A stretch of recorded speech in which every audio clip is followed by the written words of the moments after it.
ginawang 350 nautical miles ang dating 200 nautical miles exclusive economic zone ng bansa, kung saan ipinapakita nito ang legal na pagpapalawak ng teritoryo at karapatan ng Pilipinas sa West Philippine Sea at South China Sea. Ayan mga utol, no? 'Di ba ang dineklara ng international law nung UNCLOS from shore, no? From territorial 200 nautical miles, yung po yung exclusive economic zone. Ngayon ay dumulog tayo, may bago tayong petisyon na inihain sa UN, sa United Nations, na dagdagan yung ating teritoryo. Gawing instead na 200 nautical miles ay gawing 350. O yan yung bagong hakbang na sinusulong ng Pilipinas sa UN. Okay, at dyan talagang natataranta itong China. Tingnan nyo naman yung kiniklaim ng China. Halos walang ititira sa atin. Kumbaga yung ano lang, yung 12 nautical miles lang natin matitira. Yung territorial waters lang. Ganun, no? Sinagaran tayo, di ba?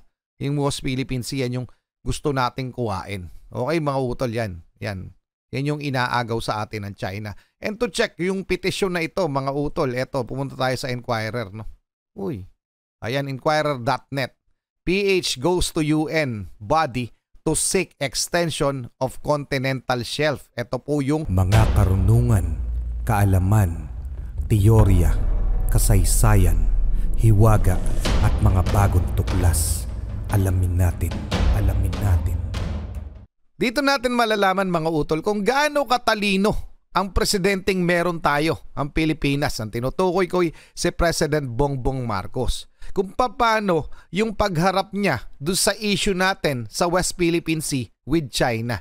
At nasabi ko na to dati, alam ko mga utol, na kaya ako sinabi na nasa upper hand na tayo kung usapin ng issue sa China sa claim sa West Philippine Sea. Bakit tayo nasa upper hand? Tayo naman yung binubuli, tayo yung parang kinakawawa. Ganun po yung palagay ko yung taktikang ginagawa ng Pilipinas. Nang sa ganun, kundinahin na mas maraming bansa itong China at lalong humina ng humina ang kanilang depensa. Sa ngayon ay sobrang dami ng naiisimpatya sa atin at napakaraming lalo ng umaalyado sa atin. Doon pa lang upper hand na tayo. In the long run, magkakaalaman na. Pero eto mga utol. So yan yung topic natin ngayon. Nako, walang magawa ang China sa ginawang hakbang ni President Bongbong Marcos. Ano-ano nga ba yun, mga utol? Bukod pa doon, no? Mula to kay JP Amazing Stories, paki-subscribe siya, paki-like na rin yung video. Bukod pa doon, syempre titingnan rin natin yung iba pang mga detalye. Game na. China ipinatupad na ang sinasabi nila nung nakaraan na no trespassing. Ayon naman sa isang Pilipinong mambabatas. Kung gayon, dapat ding arestuhin ng Pilipinas ang mga Chinong iligal na pumapasok sa West Philippine Sea. Totoo. Sa Baho de Masinloc sa West Philippine Sea, nakaposisyon ang mga Coast Guard ng China mula nang ipinatupad ang sinasabi nito na no trespassing rule. Yan nga pala, no? Ay, taga lang. Ang ipinatupad ang sinasabi nito na no trespassing rule. Nakasaad sa Article 257 ng nasabing utos na huhulihin umano ng China ang mga trespasser sa teritoryong sakop nila at ang mga mahuhuli ay ikukulong ng walang paglilitis sa loob ng 60 araw. Mga utol, no? So, naglabas sila ng policy, no trespassing rule. Pero ang sinasabi nila doon sa teritoryo nila, etong China. Pero yung tinutukoy nilang teritoryo ay teritoryo po ng Pilipinas. Ang Pilipinas po ang may legal na karapatan.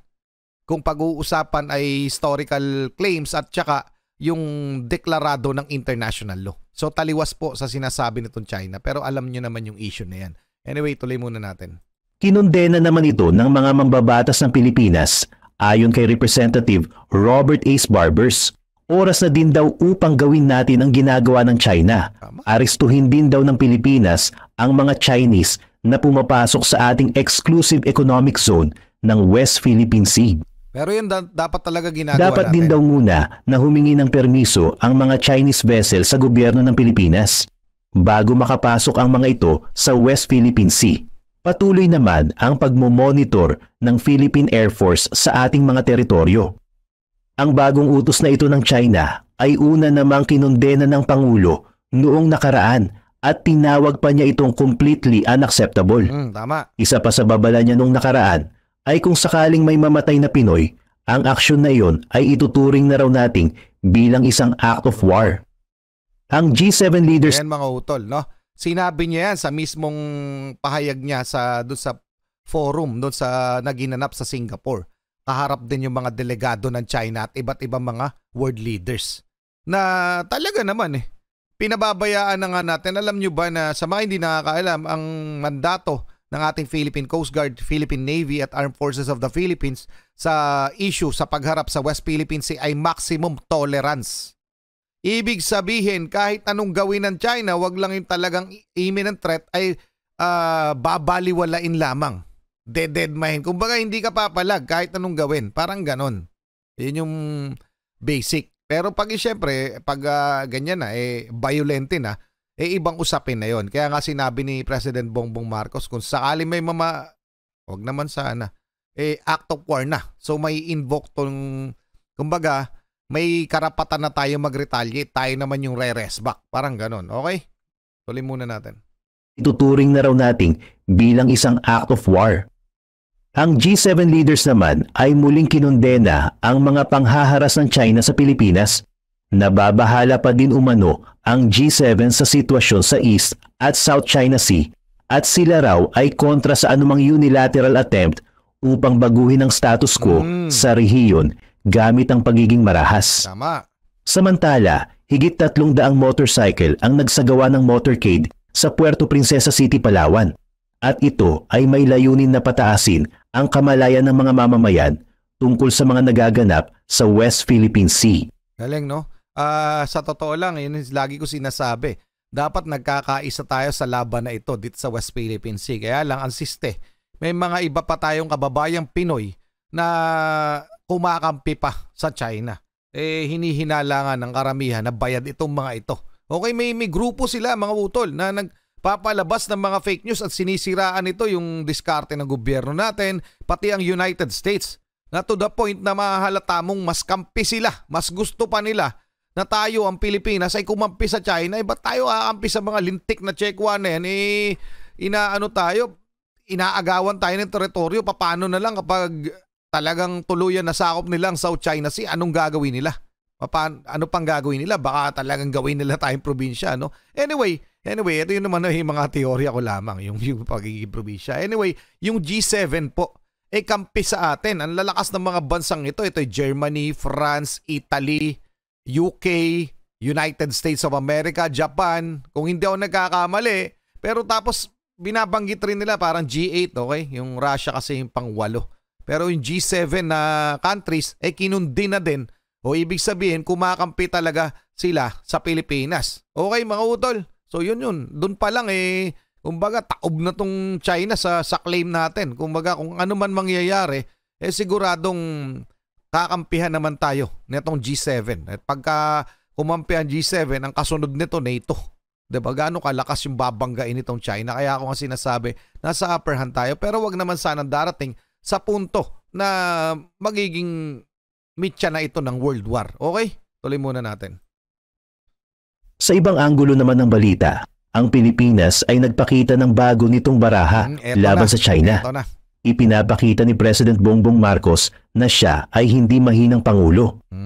Ginawang 350 nautical miles ang dating 200 nautical miles exclusive economic zone ng bansa, kung saan ipinapakita nito ang legal na pagpapalawak ng teritoryo at karapatan ng Pilipinas sa West Philippine Sea at South China Sea. Ayan mga utol, no? Diba ang dineklara ng international law nung UNCLOS, from shore, no? From territorial, 200 nautical miles, yun po yung exclusive economic zone.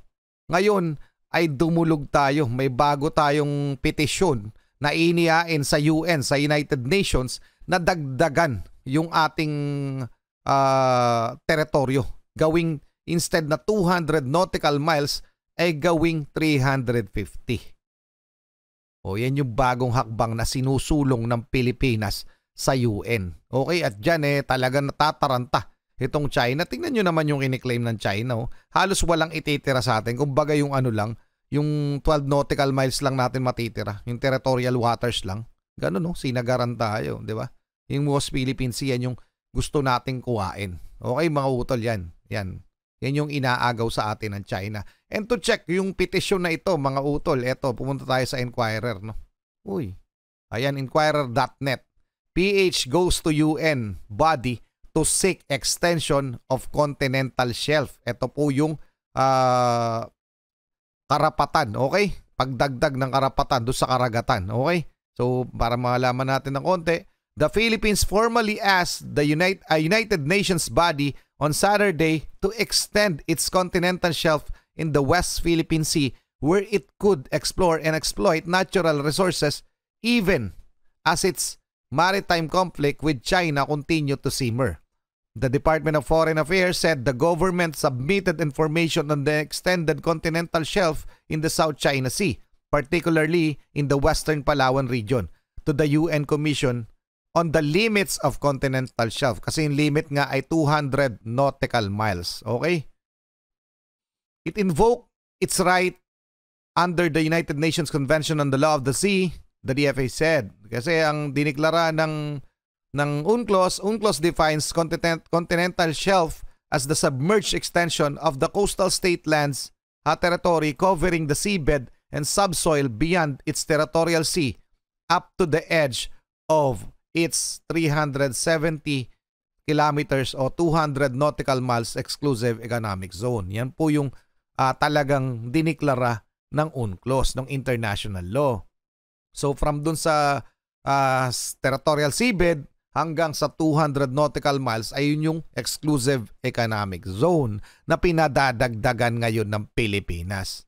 Article 76 allowed the coastal state to extend the outer limits of its continental shelf to a maximum of 350 nautical miles from the baseline of its territorial sea.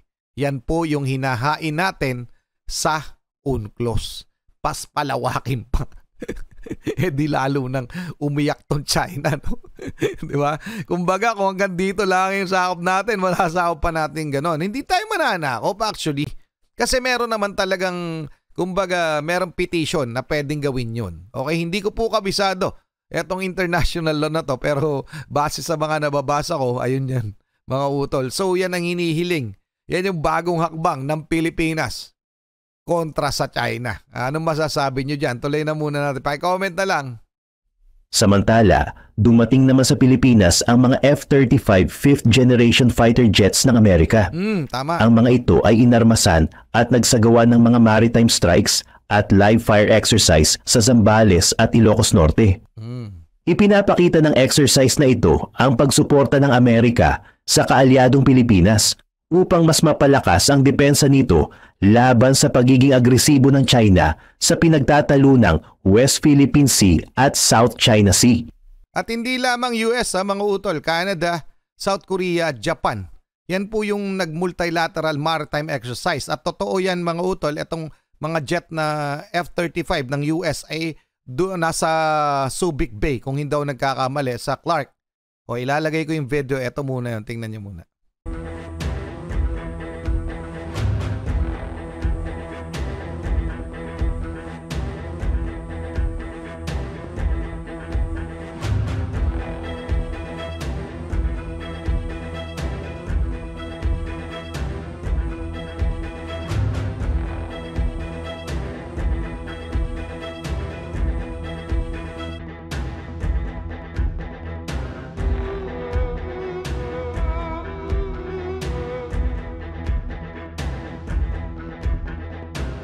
And mga utol, yung mismong footage ng pagdating ng mga F-35 jets dito sa Clark Air Base. Okay, at saka dumaong na rin yung mga barko ng US at ng South Korea dito sa Pilipinas. And then nagsagawa nga ng multilateral maritime activities itong mga bansang ito para na rin ipakita dito sa mga lintik na Chekwa na to na hindi tayo nag-iisa.